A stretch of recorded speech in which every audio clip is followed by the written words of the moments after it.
Hear you now. Sorry about that. Good morning, Mr. Chair and members of council. My request starts on page 11. My name is Chauncey Means, Water Quality Administrator. And I think Jason Adams is also possibly in the waiting area. Would you know his number? Is he the 1503 number? I think so. He's out of Oregon. He said he's on. Okay, I just let him in. Okay, thank you.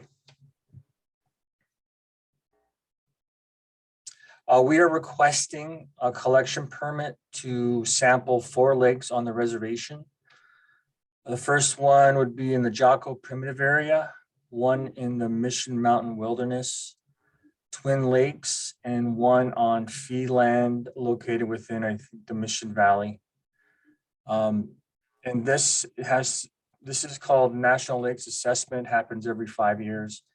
And they go around the whole United States and do lake assessments. And we are looking for the approval for a natural resource collection permit. If there are any questions, Jason is on the line.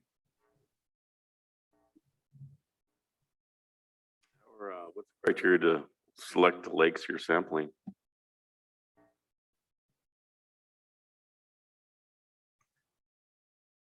What was that, Mr. Chair? How did you come about the 4 locations?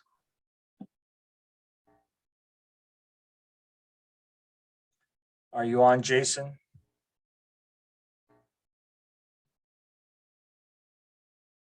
Jason, you need a *6 if you want to speak. This is Jason. Can you hear me? Yes, we can hear you. Oh, all right. Thanks. The sites are randomly selected from the National Hydraulic Layer. So each state gets a certain number of sites. Montana has 45 of them, but they're all randomly selected. There happens to be four of those sites from both the target list and the backup list that we're requesting permission for. Chauncey, on the request for going into the primitive area, were you going to, was tribal staff accompanying them? Yes, travel staff will be at all sites with Jason and his field crew. Okay. When was the date you're talking about doing it? We could do some of the sites the week after next, or we'll be back through that region later in August, depending on what works for your schedule.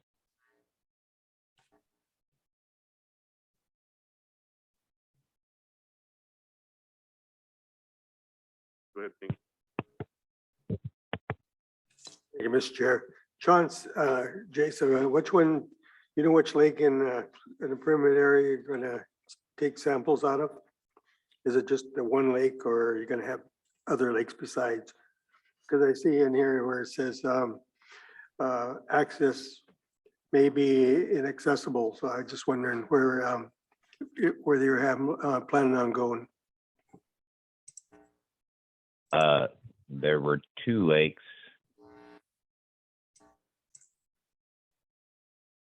I don't think either of them have a name. I provided some maps. Location. I don't know if Chauncey can describe those locations better. Right. We mapped them. Sorry. We mapped them. I am unfamiliar with them, so we can do a pre-visit to see if they are accessible. We do have coordinates, latitude and longitude, so we can get a better idea where they're at. But right now, as far as I know, they're unnamed.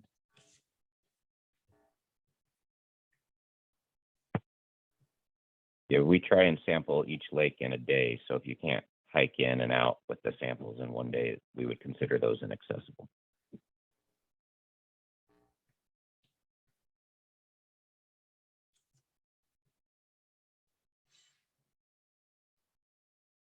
Any additional questions for council?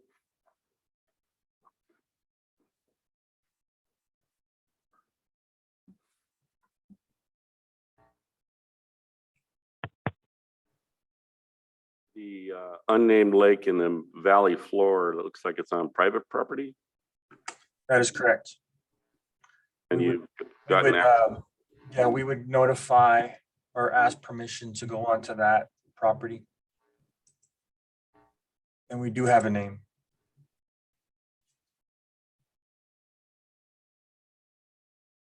Any other questions for Jason or Chauncey?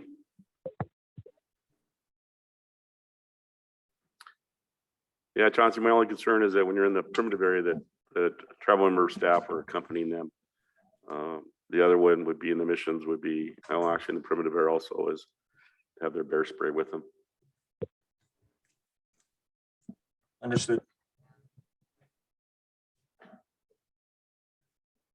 We do carry bear spray with us when it's relevant.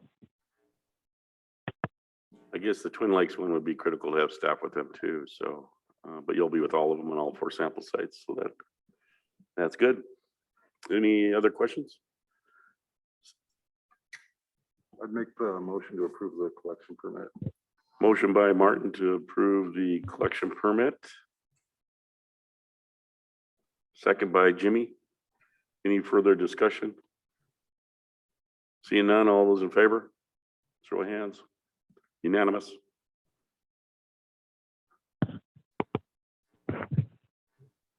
Thank you, Chauncey. Thank you, Jason. Thank you, Mr. Chair. Have a good day. Good, thank you for taking that under consideration. We appreciate it.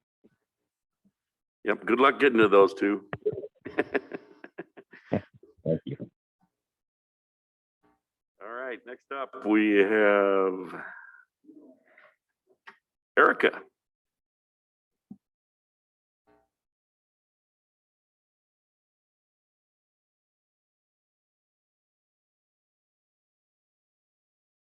You're okay. You brought that tag along with you, Erica.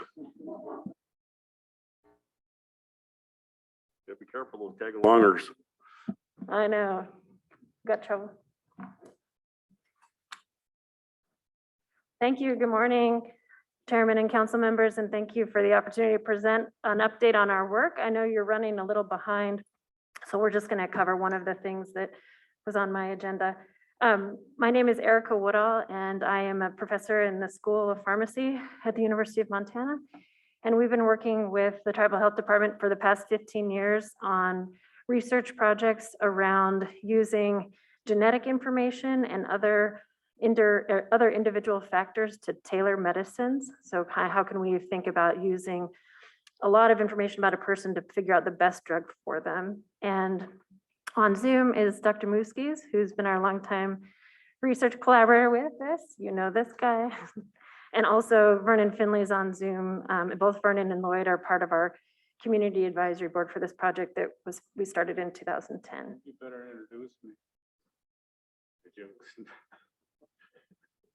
think we all know who you are, Lloyd.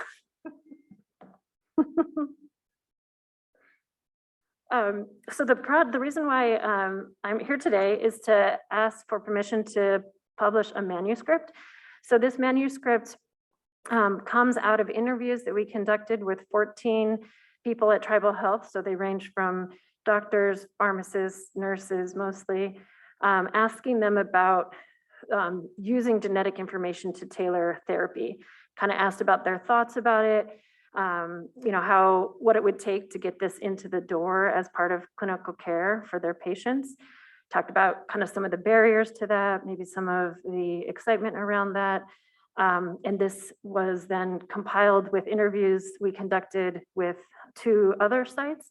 We also asked similar questions of physicians and stakeholders at Partnership Health Center in Missoula, and also Shodair Children's Hospital in Helena.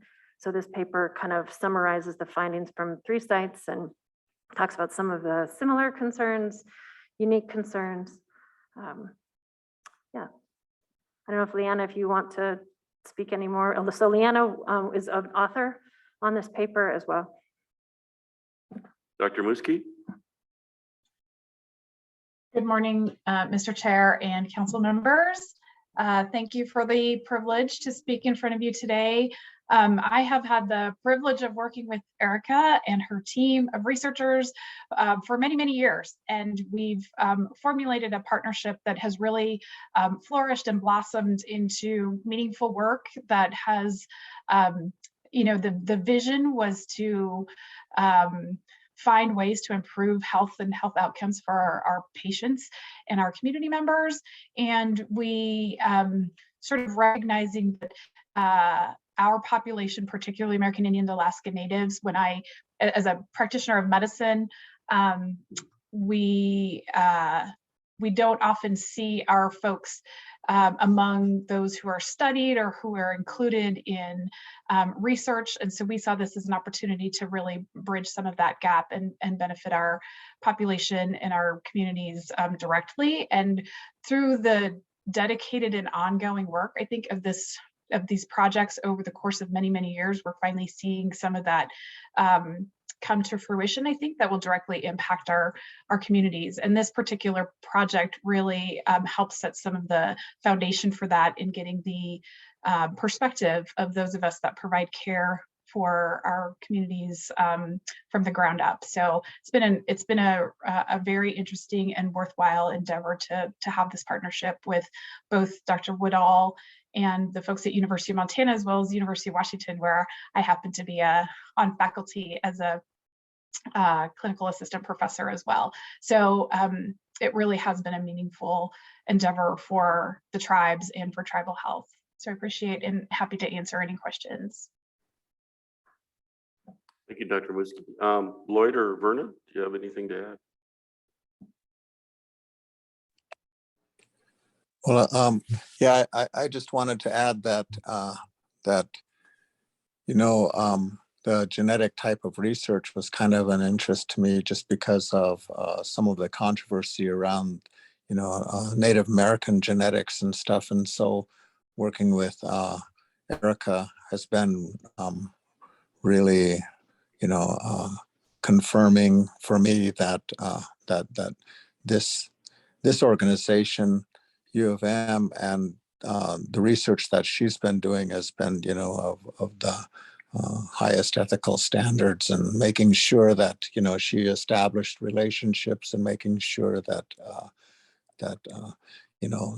safety of the genetic data is really, the highest priority. So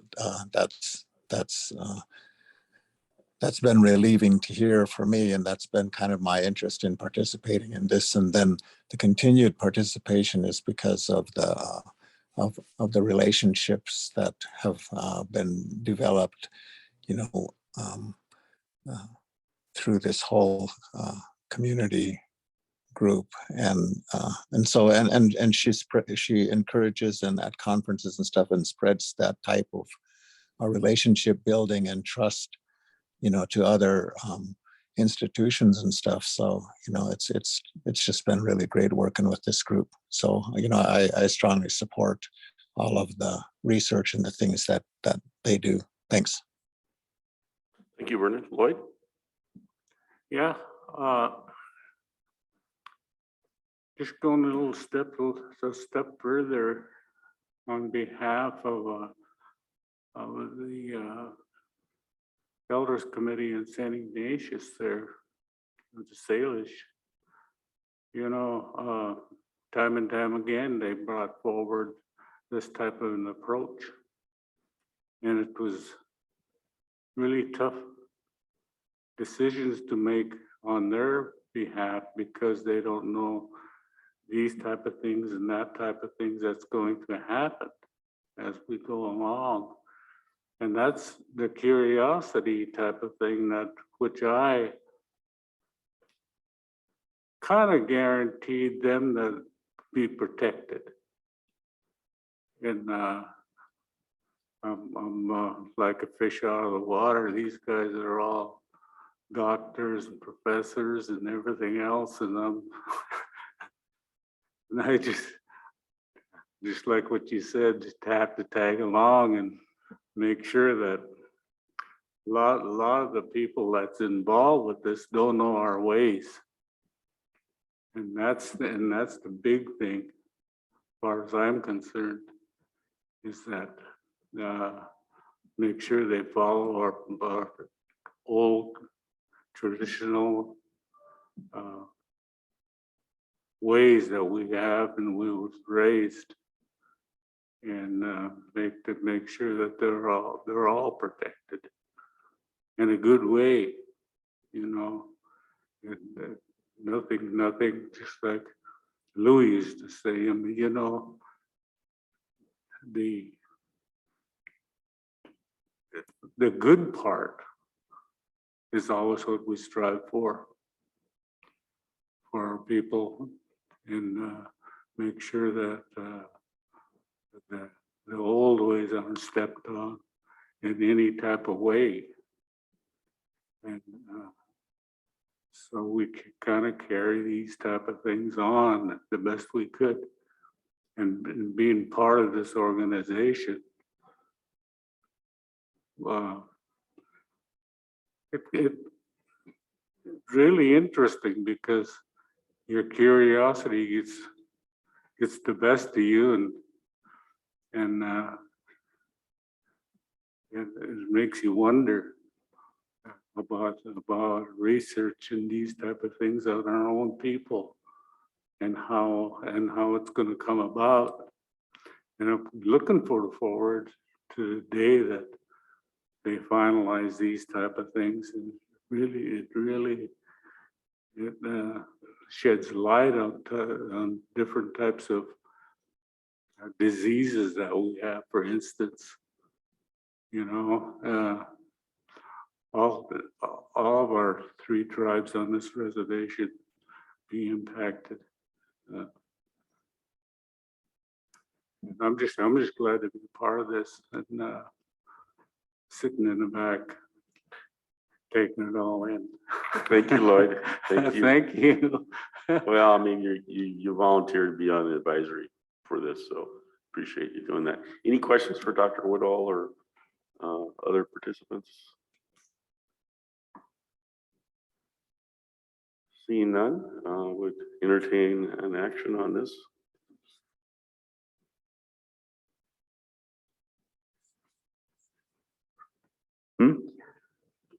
Motion by Bing, approval of the publication of the manuscript. Second by Martin. Any further discussion? Seeing none, all those in favor, show of hands. Jimmy? Unanimous. Wonderful, thank you. There's a signature line on page 72 for you, Chairman. And then we will get it submitted. Thank you, and we will keep everybody posted when the article is published. And we're also going to give an update on a research project around vitamin D, but I know you're short on time, so Jennifer and I talked that we'll find another time in the next couple of weeks to give a research update. Thank you, we appreciate that. Okay, thank you very much. Thank you. Have a great day. Thank you, Dr. Muski.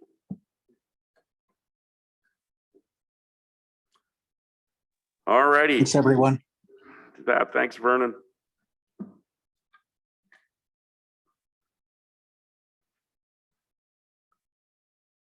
Next up, Western Native Voice.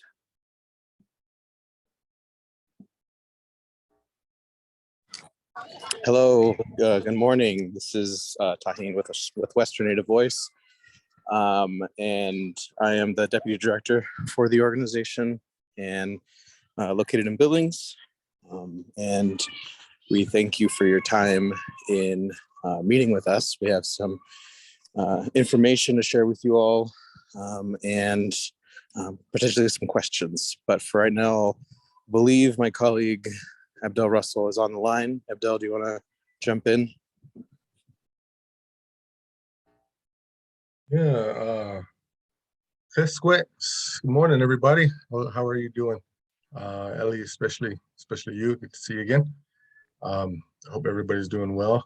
My name is Abdel Russell. I'm from Northern Cheyenne Reservation. I work with Western Native Voice as the outreach director here in Billings. Good to see everybody again. Thank you. Good to see you.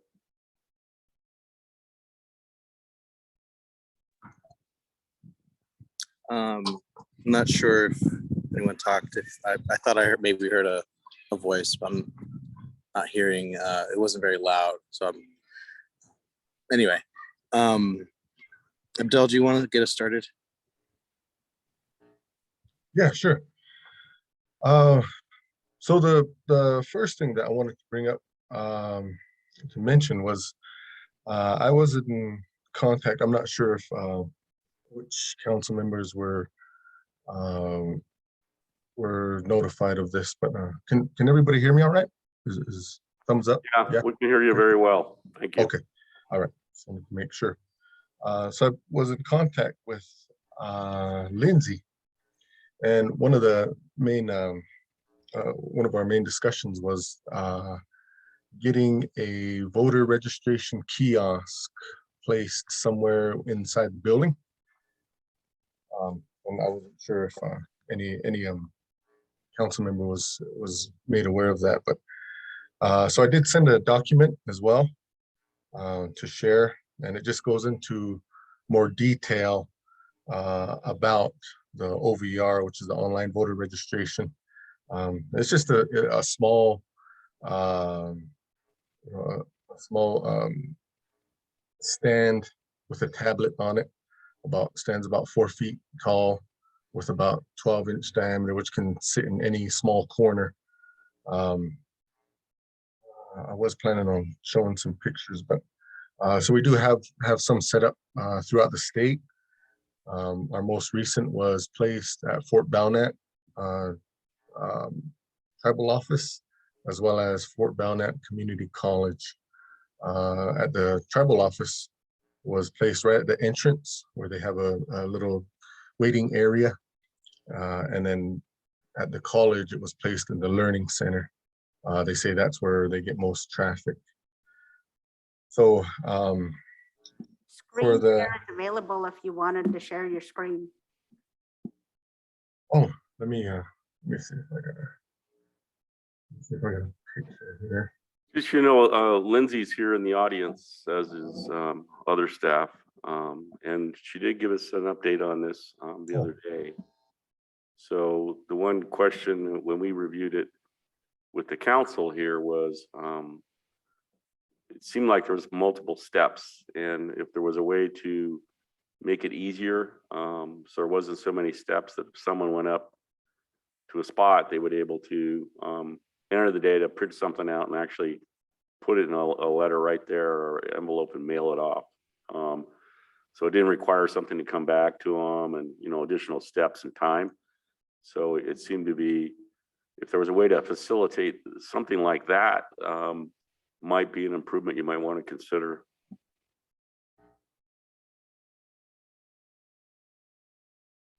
Thank you. Yeah, it's a great suggestion. A lot of times people, when they enter something, they just think it's done, and they don't know there might be some follow-up requirements for them. So people tend to get confused with that. But that was one of our topics.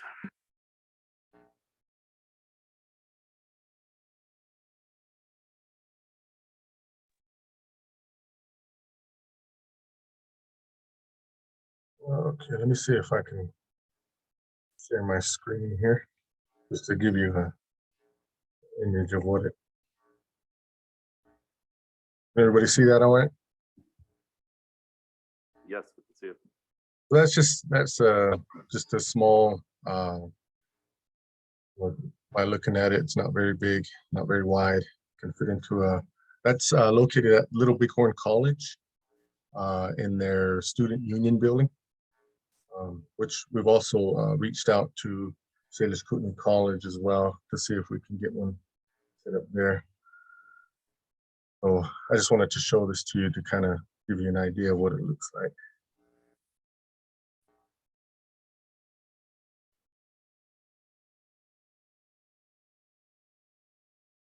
Is that 2 stations or is that just one?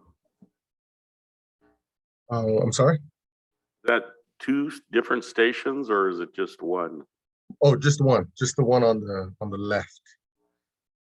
Okay, so just the pedestal? Yeah.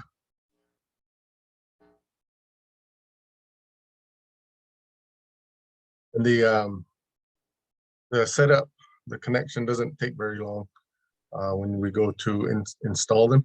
So it's just a simple plug-in. It stays on never sleep mode, so it stays on all the time. And then all we do is secure it to or we log on to a secure Wi-Fi connection. And then people can just use it to register.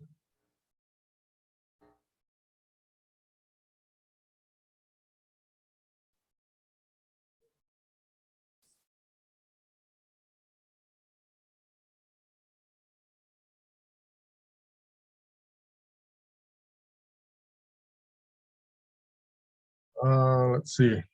So we had another update I wanted to mention was there are plans for a redistricting community event on August 25th, which would be a Thursday from noon to I believe 8:30 p.m. somewhere around there at Salish Kootenai College. And I'll have our my colleague Fahim go into a little bit more detail on that. Thank you, Abdel. So, excuse me, as many of you, if not all of you, are aware, there's a state legislative redistricting that's going on this year. Hearings will begin August 24th. August 25th, which is the same day that the commission will be in Pablo at Salish Kootenai College. I'm not exactly, there's a hospitality room, I can't remember the name of it at this time, where they will be set up. But our organization is going to host a kind of a outdoor event, ideally on or near campus. We're planning to have food, activities for all ages, and then also information and kind of a crash course on public comment. The goal of this event is to attract the public, engage the public, and then hopefully activate them into providing public comment. Our organization, as well as the Native American Rights Fund, reached out to you all recently to get some feedback on a map that would be more advantageous to preserve the Indian majority districts that exist currently for the state legislature. Unfortunately, the commission did not give a whole lot of time frame for map submission, so this was a rush process, and I believe we may have met with your council, your legal counsel, I should say, and that they would provide some feedback. I believe the Native American Rights Fund has already submitted the map. I'm not exactly sure on that. I have to connect with NARF. So that we are hoping people can provide support for that map that has been submitted. And that's what we'll be talking during that in-person community event in Pablo. So happy to take any questions about the process, about our involvement. Any questions from council? Look forward to the event. I did have one question back to the, maybe Mr. Russell can answer this, to the remote device. It's at the Bighorn College, you said, in I just wonder what kind of use you've seen in it so far since it's been set up. I believe, I think, Ian, do you, I think the submissions would go directly to our database, which Ian has full access to. Sure. Yeah. Thank you for that question. So we have placed kiosks all over the state, and they've been really well received by communities and different and other tribal councils. And we've seen some usage of it, particularly most recently The system-wide, there's been close to 2,500 voter registrations that have been placed through the system since the creation of this website, which was in the creation and the implementation, which happened in 2021. And so as far as our numbers this year in 2022, we're seeing a bit of a drop in numbers from what we were doing last year, ranging anywhere between 30 to 50 voter registrations a month at this point. This is not, I should also say that these kiosks are not the only part or, only tool that we'll be using in voter registration this year. We have an organizer in your area, on your reservation, by the name of Mary LaForge, who's working for us, and she'll be doing door-to-door and event work as well.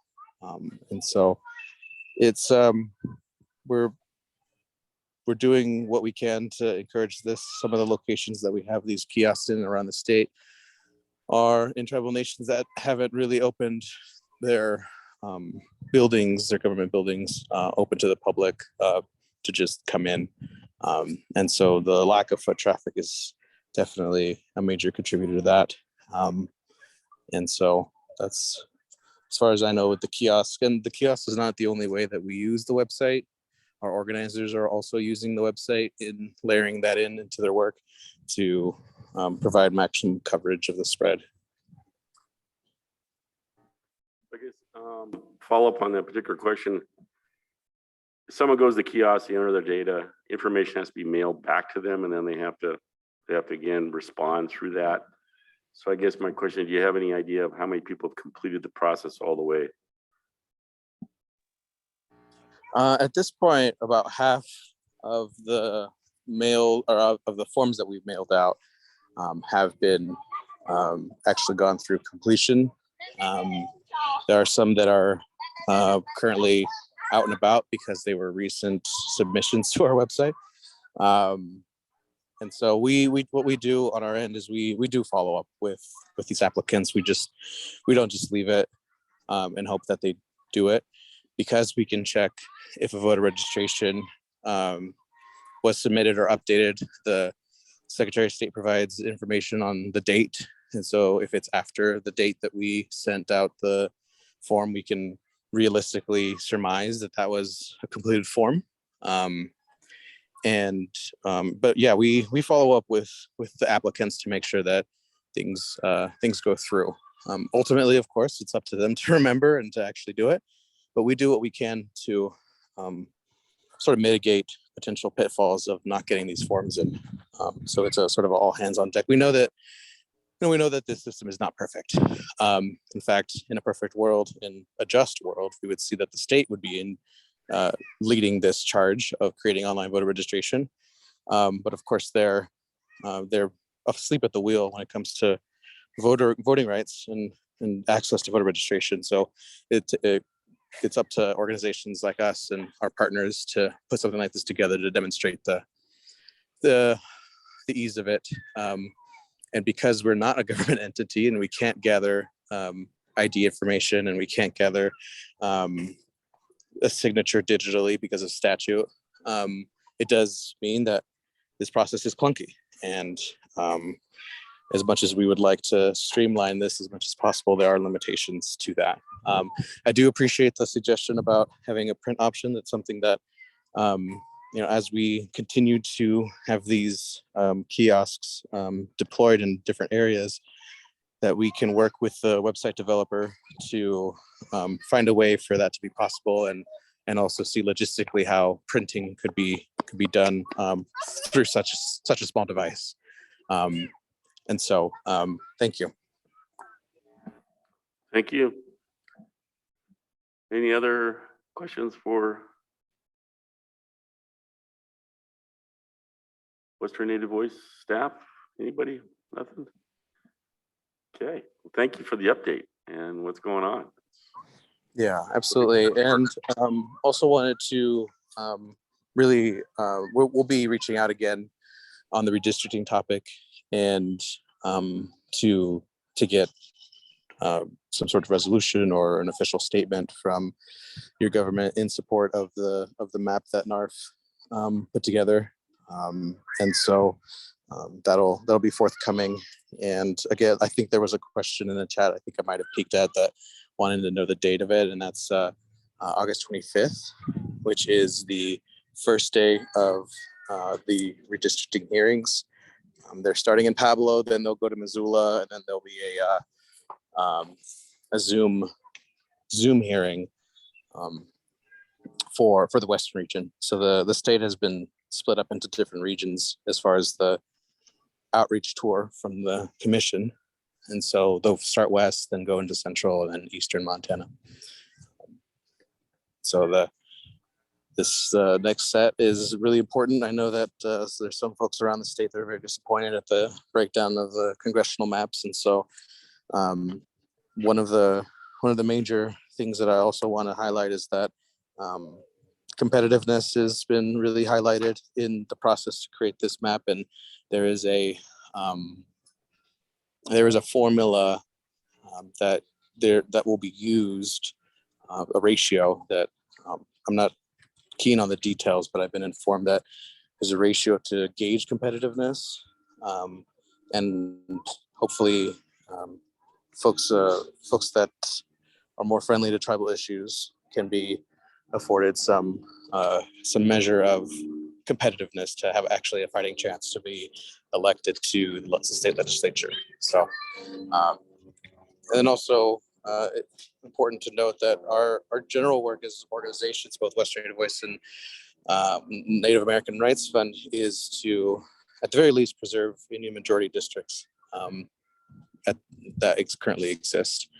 We have parity in the legislature compared to the general population, or the overall population, I should say, of Native Americans in the state. And so we're the only state in the country that can say that. And of course, you all know that that's not by mistake. It's not by the generosity of the state legislature or the redistricting commission. It's something that takes effort and takes a fight. So we hope we can count on you all as a body, as well as individuals, to help us out in this effort. Absolutely, very important work. So we look forward to supporting the NARF position on redistricting and participating into August for the meetings here coming up. So thank you. Mr. Absolutely. Chairman, Mr. Chairman, this is Shane Morjo.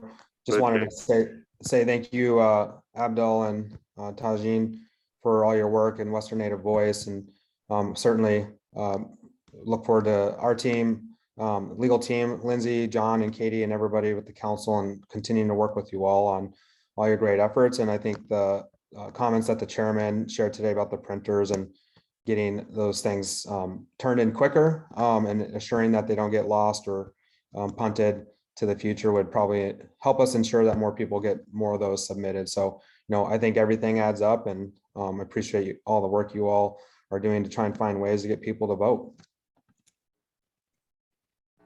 Thank you. And this won't be the last time that we'll communicate with some or all of you before these redistricting hearings really get going. I'm sure I'll make sure that Abdel, as our outreach director, will be in communication with you all on updates and heads ups and FYIs moving forward with this and other things. So thank you. Yeah, thanks a lot, Shane. And thanks to Lindsay for all her help and continuing to stay in contact. Yeah, we're appreciative of our own crew here and your guys' work. So we look forward to the collaboration as we move forward. Thank you for the updates this morning. Thank you. Have a great day. All right. Thanks a lot, everybody. All right, thank you. Okay, next up we have Shane. All right. Right when I took a bite of food, not cake though, unfortunately. Good to see you all, Mr. Chairman and council members. I think at this juncture, planning on, I guess, transitioning from here to, I think today I was just planning on being here for this presentation on the collaboration side. And then I think the next topic that I would be on with you on is the big medicine discussion. So I'll leave that to Katie and to the legal at that juncture to get us started on that front if we're ready to transition in that direction. I know Jordan was also on the agenda before that though, so. Jordan's up first. All right, Jordan, come on up.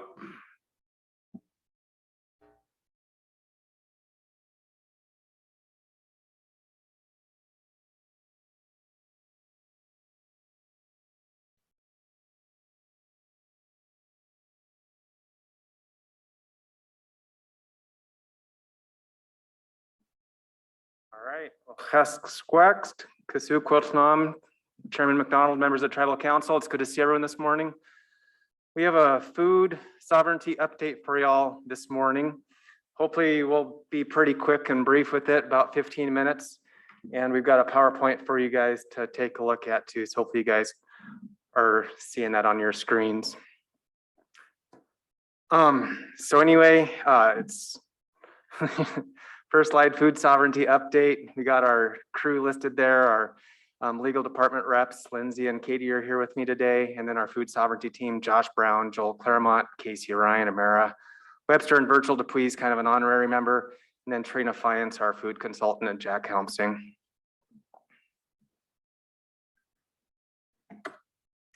So the first thing I want to talk to you guys about is this food sovereignty organization chart. We had originally advertised for the program manager. We realized we were just asking for something. We talked about the structure more, and so we pulled that advertisement back and then we restructured. And so this is the final structure we came out with. This is right up there in personnel right now. They're currently classifying these positions, and then we'll be advertising those hopefully within the month. And so hopefully we'll get a good crew hired by the end of August. And so you can see we have a program manager, food operations manager, and then an assistant food operations person. And then on the other side, we have a warehouse coordination and delivery specialist. Through my work, I consult with the food sovereignty team on everything. And so we'd like to institutionalize that and just have a dotted line over to the deputy executive officer for the food stuff there. So does anyone have any questions on that? This is a pilot program that's funded by Headwaters Foundation. And so it's, yeah, completely grant funded. Go ahead, Lou. Just a comment. I see you got all managers and no workers. I was looking at that too, and I was like, I wonder if Rick already, signed off on the org chart, because Just hacking on you, George. I know we do have a lot of managers there. So I noticed that when I wrote it all out too, but yeah. Jordan, how long is the grant for? The current one we have goes until the end of the year, and then hopefully we'll get that renewed for another year. We have a meeting with Headwaters August 15th, I believe, out at Kicking Horse, and so we'll have a good conversation with them, and we'll know more at that point in time. So they like to have ongoing relationships, and so hopefully, yeah, we'll have an ongoing relationship with them with this funding. You're still on that board? Is that Yeah. okay? Yeah, completely separate. Yeah. No bias. No bias. Yeah. That board, we actually have a lot more tribal voice than when I started. We have 4 tribal folks on that board now. So yeah, it's a pretty good crew there. So the next thing I want to provide an update on is just what's going on out at the CSKT Food Sovereignty Center, formerly known as the Kicking Horse Job Corps Cafeteria. It's not the final name, but it's the name we're currently using right now. And so today and this week and the next week, we have 4 emergency hires out there working with John Nice to get everything looking good. They're painting it up and just getting everything up to speed because we're gonna have things out there now. So that's pretty exciting. The Arley CDC Food Sovereignty Committee, they had previously funded a trip out to the Livingston Food Resource Center, and that was a good visit there, and also just a good visit with different folks in the food community in our region. They're gonna have a follow-up meeting, and that's gonna be out at the Food Sovereignty Center Thursday, September 8th from 9 to 2. And so I'll have more information later on, but if anyone wants to head out there, that'd be really good just to see what's going on with the food sort of scene in our community. Okay, the next thing we want to talk about is some other grant things coming up. So the first one is No Kid Hungry grant. This is a partnership with Tribal Health, and there was a few transitions over at Tribal Health, and so they asked to see if CSKT Food Sovereignty could support with this grant, the No Kid Hungry grant, for $9,000. So he said, yep, we'd sure do our best. So this is a grant that has to be expended by the end of this month, and so currently we're scheduled to have a food delivery come out to the Food Sovereignty Center next Wednesday. We're going to get 200 food boxes. Elk tacos is what they're actually going to be. And so right now we're working with different folks to try to find distribution points. We're looking at potentially in Coosa, Two Eagle River School. Tribal Health has a suicide prevention program that we might be able to link up with. And so anyway, we have elk meat from the depredation program from Natural Resources that we got at the end of last winter. And so we're going to be coupling that up with local and fresh ingredients from local growers at Western Montana Growers Co-op to be providing about 200 food boxes to folks within the next few weeks. The next one is the Rural Resiliency Grant, and that was around $25,000. And so we're going to be doing a follow-up, probably like a going back to school type event, where we're going to be distributing around 600 food boxes of probably about the same recipe and doing our normal distribution points. So we'll have one in about each community, all the way up the res and then out in Hot Springs and Dixon too. So that's the plan with the current grants. And then I'm going to turn it over to Lindsay to talk about one we're looking at right now.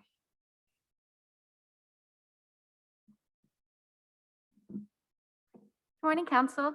So as Jordan's saying, there's a new grant opportunity that we're interested in pursuing, and we're asking for Council's authorization to start that process. So Indian Collective, which you may be familiar with, it's an Indigenous-led organization dedicated to building Indigenous power, has a grant opportunity right now. It's up to 2 years with up to $100,000 for each year. The grants are intended to support and invest in long-term vision, sustainability, priorities, and capacity and power building of Indigenous nations. And they specifically name food as one of their focus areas, including projects focused on building sustainable food systems, food sovereignty and security initiatives, sustainable community agriculture, gardens, food harvesting and processing, community hunting and fishing, sustainable herd management, shared community food pantries, and food distribution. So that fits a lot of what the Food Sovereignty Program is doing. It's a broad grant, which is great. It's very flexible in terms of the type of what you can do with the money. So they're asking for letters of interest right now, which is like a short letter. And then based on those letters, they then select a certain subset to invite to actually do the full grant application. So this is the first process. And so the Food Sovereignty team would like to submit a letter of interest, and we're asking for Council's authorization to do that. We drafted a resolution. It should be on page 87 of your packet. A resolution may be premature since this is the first stage, but in case Council wanted to go that route, we wanted to have an option available. And then we can see how the letter of interest goes and whether or not we are invited to apply for the full grant opportunity. Sounds good to me. Any questions? I have one brief question. Yeah. In regards to this particular project, and it has to do with kind of combining two things together. Well, it's all connected, food sovereignty and or food sources and climate change. But I know that there are certain crops we can grow that capture carbon and put it back into the soil better. So I don't know if there's any study of that locally that Virgil or any of the team could look at where it would be a win-win. And maybe even for some of those, we might be able to give preference or added benefit to those that are doing those on our own tribal lease land, that they're doing carbon capture ag. I heard tobacco does that. Well, just no, I didn't, John.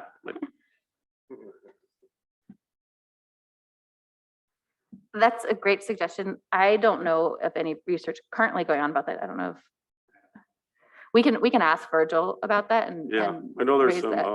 you know, some farmers, some ag producers along in the eastern US that focus on that. But I haven't heard anybody do that here in the West.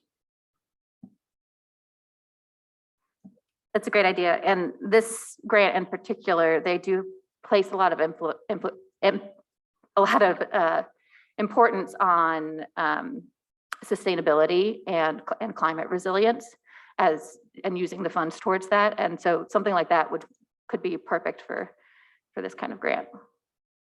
Okay. Does council want to entertain approving the resolution? I'd make the motion, Mr. Chair. Motion by Martin to approve the resolution supporting the 2022 letter of interest to NDN Collective for food sovereignty program funding. Second by Jennifer. Any further discussion? Seeing none, all those in favor? Unanimous. Well, we got one out of the room. Jimmy's out of the room. We have to wait for him to come back.